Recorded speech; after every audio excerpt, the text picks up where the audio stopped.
Right. Assalamu alaikum. This is Zishan Hassan, a trainer of Finance Reporting F7. अच्छा जी, firstly अपने बारे में ज़रा बता दूं। I am teaching this paper. मैं ये पेपर जो है तकरीबन मुझे पढ़ाते हुए 10 साल से ज़्यादा हो गए अल्हम्दुलिल्लाह, यानी कि मोर देन 40 एग्जाम्स सिटिंग से ये पेपर मैं करवा रहा हूँ। ये मेरा एक्सपीरियंस है इस पेपर को लेते हुए, और मोर देन 5,000 स्टूडेंट्स आज तक इस पेपर के मैं पढ़ा चुका। ठीक है।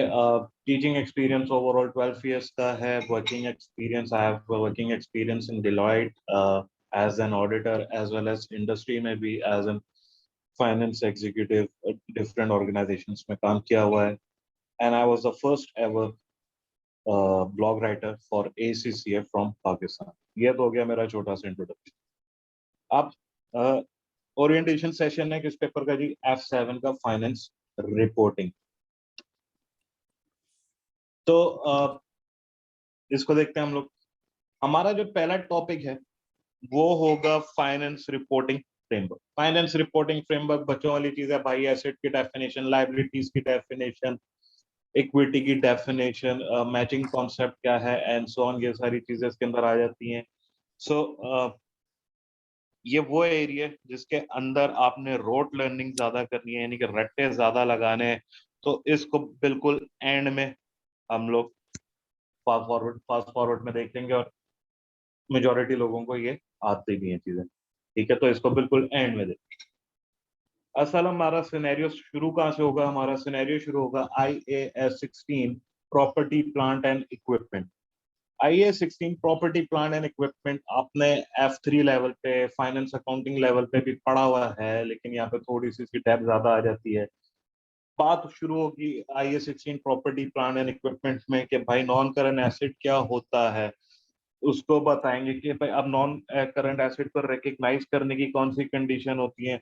वही किसी भी टी कंडीशन जो कि बचपन से पढ़ते आ रहे हैं कि भाई प्रोबेबल होगा, इकोनॉमिक बेनिफिट्स मिलेंगे, कैश फ्लो जो है वो मेजर कर सकते हैं, तो हम एसेट रिकग्नाइज कर सकते हैं। भाई एसेट रिकग्नाइज इनिशियली कौन कौन सी कॉस्ट कैपिटलाइज होती है? Initial cost, dismantling cost, trading discount, trade discount जो है वो लेस वगैरह कर सकते हैं। ये सारी चीजें देखेंगे इस स्टैंडर्ड के अंदर। सब्सिक्वेंट एक्सपेंडिचर क्या होते हैं? कॉम्प्लेक्स एसिड्स क्या होते हैं? डेप्रिसिएशन के हमारे पास कितने मेथड्स हैं? मेथड्स में क्या डिफरेंसेस हैं? रिवैल्यूएशन क्या होती है? रिवैल्यूएशन के हमारे पास कितने मॉडल्स हैं? ये सारा जो है हम लोग IAS 16 property plant and equipment में कवर करेंगे। राइट, आगे बढ़ते हैं हम लोग। तो नेक्स्ट स्टैंडर्ड हमारा होगा IAS 20 government grant. Government grant, government grant में जनाब क्या होती है गवर्नमेंट ग्रांट? पहले तो थोड़ा सा आपको ये बता दूं, गवर्नमेंट ग्रांट ये होती है कि आपको गवर्नमेंट कोई ना कोई असिस्टेंस दे रही है, आपको कोई ना कोई हेल्प कर रही है। ठीक है, लेट से गवर्नमेंट ने कहा कि जी वो फलाने एरिया में जाके इंडस्ट्री लगाओ, तो हम आपको इसकी मशीनरी के पैसे देंगे, उसमें कंट्रीब्यूट कर देंगे, या जी लोगों की वेजेस सैलरी में कंट्रीब्यूट करेंगे। ये होती है गवर्नमेंट ग्रांट। अब हमारे पास दो तरह की गवर्नमेंट ग्रांट होती हैं, कैपिटल ग्रांट और रेवेन्यू ग्रांट। कैपिटल ग्रांट जो किसी नॉन करंट एसेट वगैरह के लिए होती है, रेवेन्यू ग्रांट जो सर्विस वगैरह के लिए होती है। अब इनकी ट्रीटमेंट्स क्या होंगी अलग अलग, उसके ऊपर हमारी इसके अंदर पूरी गपशप रहेगी। और अगर गवर्नमेंट ग्रांट की जो कंडीशंस होती हैं वो अगर ब्रीच कर दें, उनको तोड़ दें, तो फिर क्या हाल करेगी गवर्नमेंट, अब हमारे ऊपर क्या पेनल्टीज वगैरह लग सकती हैं, वो हमारी इस स्टैंडर्ड में IAS 20 गवर्नमेंट ग्रांट में इसमें गपशप रहेगी। IAS 23 borrowing cost. Borrowing cost क्या है? क्वालिफाइंग एसिड क्या है? कब बोरिंग कॉस्ट तो कब हम लोग कैपिटलाइज कर सकते हैं, उसकी क्या शर्त है? कब हम लोग उसको शुरू कर सकते हैं उसकी कैपिटलाइजेशन? कब हमें बोरिंग कॉस्ट की कैपिटलाइजेशन को सस्पेंड करना है? कब हमें इसको फाइनली कैपिटलाइज करना रोक देना है? ये IAS 20 बोरिंग कॉस्ट में हम लोग ओवरऑल ये चीजें कवर करेंगे इंशाल्लाह। आगे बढ़ते हैं। IAS 40 investment properties. IAS 40 investment property, क्या इन्वेस्टमेंट प्रॉपर्टी हमारी दो तरह की बेसिकली प्रॉपर्टी होती हैं। एक वो प्रॉपर्टी जिसको हम लोग रेंटल इनकम के लिए रखते हैं, और एक वो प्रॉपर्टी जिसको हम लोग कैपिटल एप्रिसिएशन के लिए रखते हैं। अब मासूमाना सा सवाल आता है कि कैपिटल एप्रिसिएशन हम कहते हैं किसे? तो कैपिटल एप्रिसिएशन है क्या चीज कि एक एसेट हमने लेके रखा, पड़ा हुआ है कि यार जब महंगा होगा तब बेच देंगे, इन्वेस्टमेंट की नियत, वो कैपिटल एप्रिसिएशन है, ये भी इन्वेस्टमेंट प्रॉपर्टी है। अब इनकी क्या ट्रीटमेंट? इसमें हमारे पास दो मॉडल्स होते हैं, एक कॉस्ट मॉडल होता है, एक फेयर वैल्यू मॉडल होता है। व्हाट आर द डिफरेंसेस, क्या ट्रीटमेंट है, ये हम लोग देखेंगे इसके अंदर इन डेप्थ। ठीक है जी। IAS 41 agriculture, agriculture products, agriculture produce क्या होता है, एग्रीकल्चर हार्वेस्ट क्या होता है, कब हमने जो है वो कौन सी चीजें जो है वो हमारी एग्रीकल्चर में आ सकती हैं। जैसे कि जी हम लोग कोई प्लांटेशन वगैरह का हमारा बिजनेस है, ट्रॉपिकल बिजनेस है, या फिर हमारा कोई डेयरी फार्म वगैरह है, तो भाई जो हमारी गाय भैंसे हैं उनको हमने एग्रीकल्चर एसेट के तौर पर उसको क्या हम लोग नॉन करंट एसेट रिकॉर्ड करेंगे? नहीं, वो फिर IAS 41 के अंदर आ रहा होगा। ठीक है, अगर वो गाय भैंसे बच्चे देती हैं तो फिर उन बच्चों की क्या फेयर वैल्यूज वगैरह किस तरह होंगी कंप्यूट, ये सारी चीजें इस तरह की इस स्टैंडर्ड के अंदर कवर होती हैं। ठीक है, यहाँ पे हम लोग क्या यहाँ पे हमारा फाइनली कह लो एज पर आवर प्लान हमारा ये पहला पड़ाव F7 के कोर्स का कंप्लीट हो जाएगा। ठीक है, ओके, और इसके 41 बाद हम तक लोग क्या फर्स्ट करेंगे? 41 तक 25% कंप्लीशन हो जाएगी सॉर्ट ऑफ। ठीक है, ये मेरा एक टीचिंग प्लान है जो मैं आपको बता रहा हूँ ऑलराइट। कि हमारा ये 6 स्टैंडर्ड जब हमारे हो जाएंगे तो हमारा अब समझो एक पहला पड़ाव हो गया पेपर का। अब हम लोग क्या करेंगे? अब हम लोग जंप मारेंगे MCQs के ऊपर।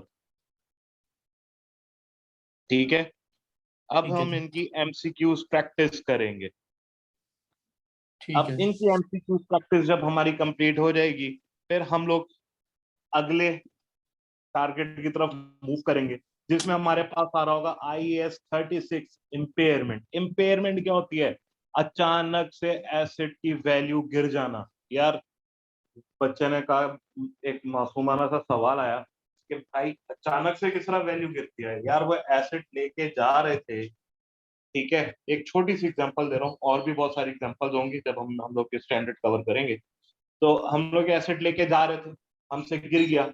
गिरने से पहले इसकी जो वैल्यू थी, कैरिंग अमाउंट थी, वो थी 1000 रुपए। गिरने के बाद 700 रह गई। तो भाई कितनी वैल्यू आ गई? रह गई तीन, कितने से गिरी? 300 से गिरी। वो 300 क्या है? वो हमारी इम्पेयरमेंट है, जिसमें से वैल्यू गिर गई।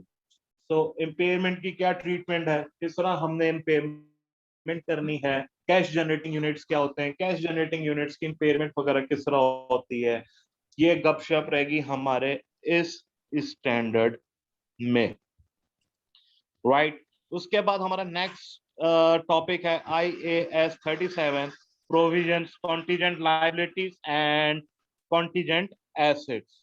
कॉन्टीजेंट एसेट्स पूरा नहीं लिखा था, लिख देता हूँ। सो प्रोविजंस क्या होते हैं? प्रोविजंस को रिकॉग्नाइज करने की हमारी कौन सी 3 कंडीशंस हैं? ठीक है, ऑब्लिगेशन कौन सी है, लीगल ऑब्लिगेशन क्या होती है, कंस्ट्रक्टिव ऑब्लिगेशन क्या होती है, दोनों में फर्क क्या होता है? अच्छा जी, प्रोविजन हमने कब रिकॉग्नाइज करना है, कब हमने डिस्क्लोजर देना है खाली, कॉन्टीजेंट एसेट क्या होता है, कॉन्टीजेंट लाइबिलिटी क्या होता है, रिस्ट्रक्चरिंग प्रोविजन कब हमने बनाना है, ये सारी चीजें जो हैं वो हम लोग इस स्टैंडर्ड में कर रहे होंगे। सही है, फिर हम लोग बढ़ेंगे अगले स्टैंडर्ड की तरफ, which is IAS 38 intangible assets. Intangible assets वो एसेट्स जो कि हम लोग छू नहीं सकते, वो महसूस नहीं कर सकते। अब उनको रिकग्नाइज करने की क्या रिकग्निशन क्राइटेरिया है, उसकी क्या हम लोग डेप्रिसिएशन मींस उसकी अमोर्टाइजेशन करेंगे नहीं करेंगे। अगर एक एसेट है ऐसा है जिसकी अनलिमिटेड लाइफ है, तब क्या ट्रीटमेंट होगी, ये रिसर्च कॉस्ट की क्या ट्रीटमेंट होगी, डेवलपमेंट कॉस्ट की क्या ट्रीटमेंट होगी, ये सारी बातें हम लोग इस स्टैंडर्ड में कर रहे होंगे। ठीक, जी। नेक्स्ट हम लोग कर रहे होंगे हमारा IFRS 5, held for sale and discontinued operation. Held for sale assets कौन से हैं, डिसकंटिन्यूड ऑपरेशन कौन क्या होते हैं, हेल्ड फॉर सेल का क्राइटेरिया क्या है, इसमें डेप्रिसिएशन करनी है या नहीं करनी, अगर नहीं करनी तो क्यों नहीं करनी, इम्पेयरमेंट है तो इम्पेयरमेंट किस तरह करेंगे, इसमें हेल्ड फॉर सेल के एसेट का रिकवरेबल अमाउंट किस तरह निकालना है, ये सारा कुछ बताएगा आपका भाई। ठीक है, और इसके बाद फिर हमारा समझो एक और पड़ाव कंप्लीट हुआ, एक और पड़ाव हमारा ये कंप्लीट हुआ। IFRS 5 तक। जी, IFRS 5 तक हमारा एक और पड़ाव कंप्लीट हुआ, और फिर हम लोग क्या करेंगे, MCQs की प्रैक्टिस करेंगे। ठीक है, फिर हम लोग आगे बढ़ेंगे। अब हमारे थोड़े से ऐसे बीच में एक दो स्टैंडर्ड्स आते हैं जिससे मोस्टली बच्चों की जान निकलती है, लेकिन आपका भाई इंशाल्लाह ताला ये आपके लिए आसान तरीन बनाएगा। खैर, IFRS 15, revenue recognition and customer contracts.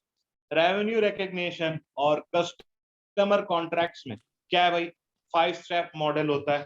ठीक है, कि पार्टीज कौन है, अच्छा जी, क्या टर्म्स एंड कंडीशंस है, परफॉर्मेंस ऑब्लिगेशन क्या है, पार्शियल अगर परफॉर्मेंस ऑब्लिगेशन है तो क्या होगा, फाइनली रेवेन्यू रिकग्नाइज होगा। ये स्टेप्स के ऊपर रेवेन्यू रिकग्नाइज का ये डिपेंड करता है। अगर कॉन्ट्रैक्ट वो है, कंस्ट्रक्शन कॉन्ट्रैक्ट्स हैं बिल्डिंग वगैरह के, तो उसका रेवेन्यू हमने किस तरह रिकग्नाइज करना है पार्शियल बेसिस पे, ये सारी गपशप हमारी इस स्टैंडर्ड में रहेगी। ठीक, फिर नेक्स्ट स्टैंडर्ड होगा हमारा लीजेस। हमारे पास दो तरह की लीजेस होती हैं, एक होती है लीज जिसको हम लोग कहते हैं फाइनेंस लीज, और एक होती है हमारे पास जो कि पहले कहलाती थी ऑपरेटिंग लीज, अब हम उसको कहते हैं शॉर्ट टर्म लीज। दोनों में फर्क क्या है, ठीक है, फाइनेंस लीज की क्या ट्रीटमेंट है और ये शॉर्ट टर्म लीज इसकी क्या ट्रीटमेंट है, पूरा इसके ऊपर ये टॉपिक बेस कर रहा होता है। फिर हमारा नेक्स्ट स्टैंडर्ड आता है IFRS 9, which is financial instruments and, mostly लोगों को ये सबसे टफ लगता है। ठीक है, फाइनेंशियल इंस्ट्रूमेंट्स क्या होते हैं, फाइनेंशियल एसेट्स क्या होते हैं, फाइनेंशियल लाइबिलिटीज क्या होती हैं, फिर फाइनेंशियल एसेट्स में भाई fair value through PNL model है, उसमें क्या ट्रीटमेंट होगी, फेयर वैल्यू थ्रू OCI का मॉडल है, उसमें क्या ट्रीटमेंट होगी, फाइनेंशियल लाइबिलिटी में अमोर्टाइज कॉस्ट मॉडल क्या चीज है, फेयर वैल्यू थ्रू PNL में क्या डिफरेंसेस है, ये सारी चीजें हम लोग इस स्टैंडर्ड में देख रहे होंगे। IFRS 13, fair value measurement. भाई फेयर वैल्यू किस बल्ला का नाम है, इसमें हमारे 3 लेवल्स हैं, उन लेवल्स का क्या फर्क है, किस बेसिस पे हम किस तरह से हमने एसेट्स की या लाइबिलिटीज वगैरह की फेयर वैल्यू निकालनी है, ये हमें बताता है। मेनली ये SPR के लेवल का स्टैंडर्ड है, लेकिन ये कभी कभी एग्जामिनर पूछ लेता है 7 में भी, तो इसलिए ये मैं करवा देता हूँ एक fast forward pen. IS 21 foreign currency exchange के ऊपर है कि भाई फॉरेन करेंसी के गेन्स और लॉसेस हमने किस तरह निकालने होते हैं, नॉन मॉनेटरी अगर एसेट है तो, या अगर मॉनेटरी एसेट्स हैं और उनमें फिर क्या डिफरेंस होंगे, एवरेज रेट कब लेना है, क्लोजिंग रेट कब लेना है, ओपनिंग रेट कब लेना है, फॉरेन करेंसी को कंसीडर करते हुए ये हमारा आ जाता है। और फिर हमारा क्या हुआ यहाँ पर आके, फिर एक पड़ाव खत्म हो गया। ठीक है, फिर एक पड़ाव खत्म हो गया, और फिर हमने क्या करा, फिर हमने MCQs प्रैक्टिस करे। MCQs प्रैक्टिस करेंगे फिर से, और फिर हम लोग बढ़ जाएंगे हमारे नेक्स्ट टॉपिक की तरफ विच इज कैश फ्लो। ठीक है, कैश फ्लो अमूमन एमसीक्यूज में ही आता है। ठीक है, इसकी जो है वो ये अब वैल्यू रह गई है F7 में कि क्योंकि आपने F3 में पढ़ा हुआ है तो आपको F7 में आना चाहिए, तो खैर इसलिए इसको भी हम लोग कवर मेरा करते हैं। मेरा इसके मेरा मेरा मेरा कैश फ्लो बहुत वीक है। इंशाल्लाह ताला अच्छा हो रहेगा। ठीक है, तो अब स्ट्रेट अवे कैश फ्लो करेंगे और उसके एमसीक्यूज करेंगे। ठीक है, एक second hold. Right, cash flow के बाद हम लोग किस पे आ जाएंगे, फाइनल अकाउंट्स पे आ जाएंगे। ठीक है, फाइनल अकाउंट्स के क्वेश्चंस होते हैं डायरेक्ट। ठीक है, जिसके अंदर हमारे पास डिफरेंट एडजस्टमेंट्स होती हैं। इट्स बेस्ड ऑन एक एडजस्टमेंट IS 16 रिलेटेड हो जाएगी, 37 रिलेटेड हो जाएगी, कोई भी कोर्स में से किसी भी स्टैंडर्ड्स की बेसिस पे एडजस्टमेंट्स होती हैं। ऊपर आपको ट्रायल बैलेंस दिया हुआ होता है, उन एडजस्टमेंट्स को आप ठीक करते हो, रेक्टिफाई करते हो, और फिर आप अपनी फाइनेंशियल स्टेटमेंट्स को रिप्रोड्यूस करते हो, जिसके अंदर आपको कभी स्टेटमेंट ऑफ प्रॉफिट और loss and other comprehensive income को रिप्रोड्यूस करना है, कभी आपको SOFT को रिप्रोड्यूस करना है, कभी दोनों को करना है। Statement of changes in equity का भी सिनेरियो आ सकता है। ठीक है, और फिर हमारे पास एरिया होगा रेशियो एनालिसिस का, जिसके अंदर रेशियोज की कंप्यूटेशन। खैर वो तो आसान बात है कि जी हम मैंने आपको फॉर्मूलाज बता दिए, फॉर्मूलाज के आपको मैंने know how they the, 5 marks. लेकिन असल सिनेरियो यहाँ पर बच्चे के साथ ये होता है कि वो कहता है इंटरप्रेट करो, इंटरप्रेट करो, सिनेरियो से कनेक्ट करते हुए इंटरप्रेट करो कि भाई इसको क्या ये अच्छा हो रहा है या बुरा हो रहा है, तो किस तरह हो रहा है। खाली अच्छा या बुरा लिख कर रहोगे तो आधा मार्क्स भी नहीं मिलना। अब आपने उसकी रीजनिंग देनी है, वो रीजनिंग किस तरह देनी है, दैट्स द मेन इशू जो कि जिसपे बच्चा जो है वो स्ट्रगल करता है इस क्वेश्चन में, और इस पे हमने मेहनत करनी है। ठीक है, ये 3 एरियाज हो गए। फाइनली हम लोग फिर हमारा जो लास्ट एरिया है इज बेस्ड ऑन किस पे, कंसोलिडेशन और डिस्पोजल ऑफ सब्सिडरी। कंसोलिडेशन में कंसोलिडेटेड स्टेटमेंट ऑफ प्रॉफिट और लॉस, कंसोलिडेटेड SOFP हमारे कोर्स का पार्ट है फुल, और डिस्पोजल ऑफ सब्सिडरी 100% जब सब्सिडरी डिस्पोज ऑफ हो रही होती है तो क्या ट्रीटमेंट होगी, ये हमारा ओवरऑल कोर्स है किसका, F7 का। ओके, अब हमारा जो है बेसिकली पेपर फॉर्मेट क्या है, पेपर फॉर्मेट के बात करते हैं। हमारे पास पहला फॉर्मेट सेक्शन है, सेक्शन ए। सेक्शन ए में हमारे पास MCQs होते हैं। कितने MCQs होते हैं जनाब, 15 MCQs होते हैं, 2 मार्क्स ईच के। तो यानी कि ये 30 मार्क्स का सेक्शन होगी। ठीक है, कहां से MCQs आएंगे सर, कहीं से भी आ सकता है, एग्जामिनर कहीं से भी दे सकता है, पाबंद नहीं है। सेक्शन सी, तो सॉरी सेक्शन बी, इसके अंदर होते हैं OTQs। अब OTQs क्या होते हैं भाई, OTQs के अंदर आपके पास एक ब्रीफ सिनेरियो होगा, ब्रीफ केस स्टडी होगी। ठीक है, उसकी 5 रिक्वायरमेंट्स होंगी, कितने की, 2 मार्क्स ईच की, यानी कि 10 मार्क्स। और ये कितने क्वेश्चन होंगे, 3। तो अब वो 2 मार्क्स की रिक्वायरमेंट MCQ भी हो सकती है, वो मैचिंग वाला सिनेरियो भी हो सकता है, ट्रू फॉल भी हो सकता है, फिलिंग द ब्लैंक भी हो सकता है, एंड सो ऑन। ठीक है, तो ये कितने का हो गया, 30 मार्क्स। 30 एंड 30 60 मार्क्स जो है वो हमारे इस तरह कवर हो रहे हैं। फिर हमारा सेक्शन सी, सेक्शन सी आ जाता है। ठीक है, सेक्शन सी में हमारे पास 2 क्वेश्चंस होंगे। कितने क्वेश्चंस होंगे, 2 क्वेश्चंस होंगे, 20 मार्क्स ईच के, 20 मार्क का एक क्वेश्चन होगा ये। इसके ये यहाँ पे अब कौन से कहां से क्वेश्चन आ रहे होंगे आपके पास? 3 एरियाज हैं, कंसोलिडेशन,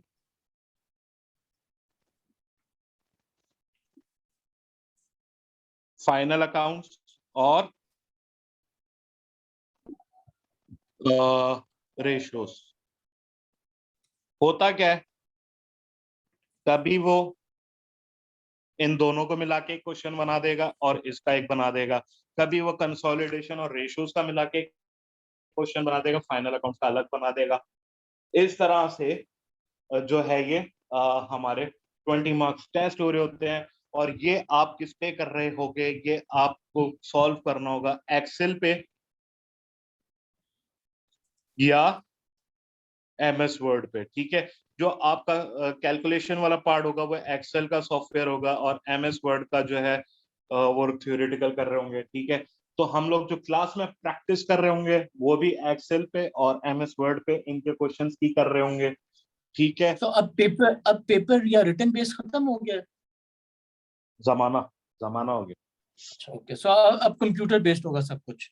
जी। ओके। सो एमएस वर्ड और एक्सेल पे हम लोग इसको कर रहे होंगे। अब भाई क्या आप एग्जाम टेक्स्ट वगैरह देते हो? आप देते हो, ठीक है, एग्जाम टेक्निक वगैरह बताते हो? बच्चे का एक और मासूमाना सवाल होता है तो जी बिल्कुल बताते हैं, बल्कि बताते क्या है, शुरू से जो मैं आपको क्वेश्चन प्रैक्टिस वगैरह कर रहा हूँ वो आपको उसी तरह कर रहा हूँ कि जिस तरह आपने एग्जाम में करनी है। ठीक है, किस तरह एग्जाम में आपने टैकल करना है चीजों को, वो चीज उसी तरह से ही सॉल्व हो रही होगी हमारी प्रैक्टिस के दौरान। ठीक है, सो ये था हमारे इसका इंट्रोडक्शन फाइनेंस रिपोर्टिंग का, F7 का। नाउ ओवर टू यू, आप सोच लें, आपका अगर कोई सवाल वगैरह है, कोई क्वेश्चन वगैरह है तो प्लीज पूछें। मुझे सिर्फ ये बताएं, जो एक्सेल और एमएस वर्ड वाले है, ये क्या अब ये किस तरह टेस्ट करें? इस तरह से आपका क्या मतलब है? आप मुझे थोड़ा सा क्लियर मतलब करोगे, बिकॉज ये मतलब ये कंप्यूटर बेस्ड है। पहले तो हम मैन्युअली देते थे ना, कि जाके लिख देते थे, पेपर होते ये थे आप और वो। अब तो प्रोफेशनल पेपर्स भी मैनुअल हो गए हैं। जो आपके स्किल्स मॉड्यूल के पेपर हैं उनको मैनुअल सीबी हुए, कंप्यूटर बेस्ड हुए, 2 साल से ऊपर हो गए। अच्छा, तो अब सारा कंप्यूटर बेस्ड होगा? कंप्यूटर बेस्ड होगा और तो ये मुझे उधर जाके सेंटर में देना पड़ेगा या इधर अपने घर ही बैठ के जो भी है? नहीं नहीं, आप सेंटर पे जाते हैं, सेंटर पे ठीक आप है। कंप्यूटर के जिस तरह आप F1 F2 F3 देते थे। ठीक है, तो मतलब कंप्यूटर्स वगैरह वो प्रोवाइड करेंगे and we'll just go and बिल्कुल, स्टार्ट हाँ, टाइपिंग एंड वो आपको डूइंग। देंगे, वही उनका सॉफ्टवेयर होता है। ठीक है, ठीक और है। आप पेपर कर रहे होंगे, बस F1 F2 F3 में क्या होता था, रिजल्ट उसी वक्त आता था। ठीक है। आपका इसका रिजल्ट आएगा 1.5 महीने बाद। अच्छा, ठीक है, ठीक है, ओके। ठीक है। एंड आई होप आपको ऐसे, मुझे बहुत सारे ऐसे मिलते हैं जिनको एमएस वर्ड भी यूज करना नहीं आता। ठीक है, लेकिन आई होप आपको आता है, लेकिन अगर नहीं भी आता तो मसला नहीं है, वो हम आपको सिखा रहे हैं।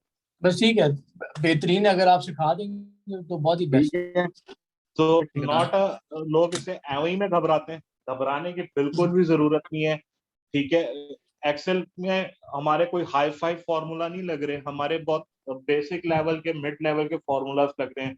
वो है। सम प्लस माइनस डिवीजन मल्टीप्लिकेशन या थोड़ी बहुत लिंक करना आना चाहिए, एक शीट से दूसरी शीट या सेम शीट पे जो आप चीजें लिंक कर लेते हो वो आपका आना चाहिए और आप आराम से कर सकते हो। दैट्स इट, मेनली हमने But मेहनत की। that's what you're gonna teach, right? या ऑब्वियसली, Okay, और ठीक।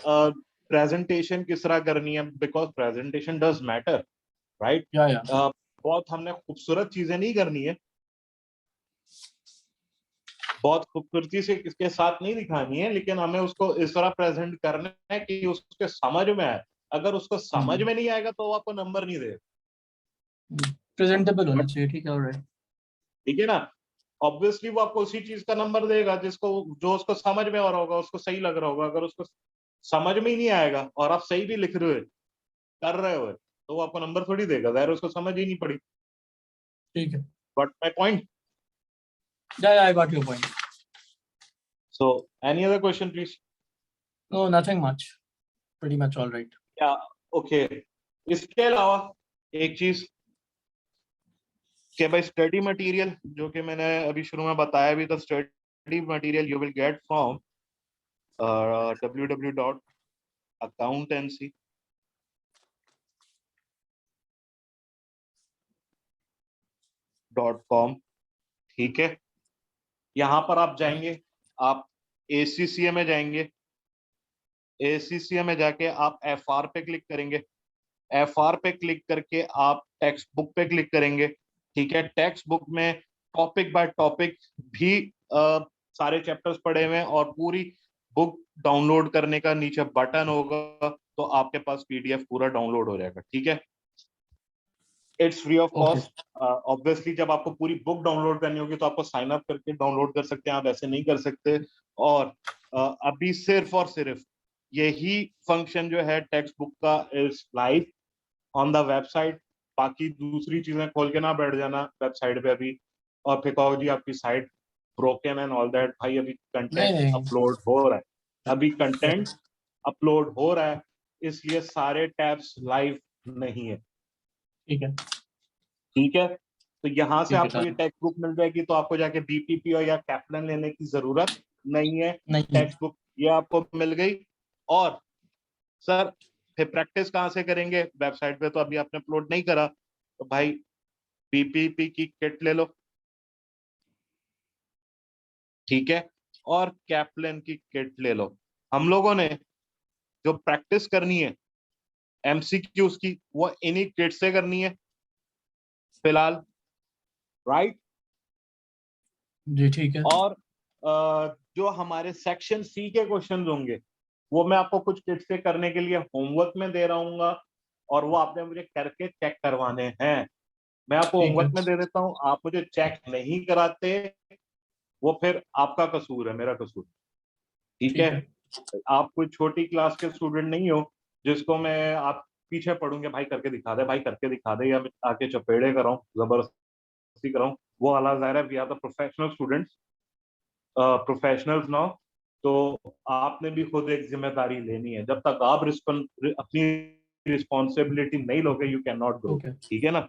तो सेक्शन C के जो क्वेश्चन होंगे वो मेजोरिटी में आपको पास पेपर्स जो हैं वहां से करा रहा हूँ, because these are the latest trends. जो लेटेस्ट ट्रेंड चल रहा है एग्जामिनर का, हम वो क्वेश्चंस करें इसलिए। ठीक है, वो हम लोग पास पेपर से कर रहे होंगे। MCQs क्योंकि एग्जामिनर पब्लिश नहीं करता है पास पेपर्स में, तो हम लोग एग्जाम किट से ही कर रहे होंगे। ठीक है, ठीक है, ठीक है, नाउ टाइम टेबल हमारा क्या हुआ करेगा? सैटरडे संडे, राइट, जो कि अभी व्हाट्सएप ग्रुप पे भी मैं कम्युनिकेट कर दूंगा। और एक वीकडे लगाना है, probably that will be a Friday. ठीक है, जो कि मैं आपको एक दो दिन में बता दूंगा, बल्कि फ्राइडे नेक्स्ट क्लास हमारी होगी। ठीक है, क्योंकि कल तक सारों को सिर्फ ये ओरिएंटेशन सेशन दूसरे पेपर्स के भी करने हैं, ज़ाहिर है ठीक है, वो करने हैं। तो नेक्स्ट क्लास होगी हमारी फ्राइडे इवनिंग को 7 बजे 7 PM, ठीक है, F7 की। ठीक है, जिसके अंदर हम ठीक, लोग कैंडिडेट्स करना स्टार्ट कर देंगे। ठीक है, ओके, ठीक,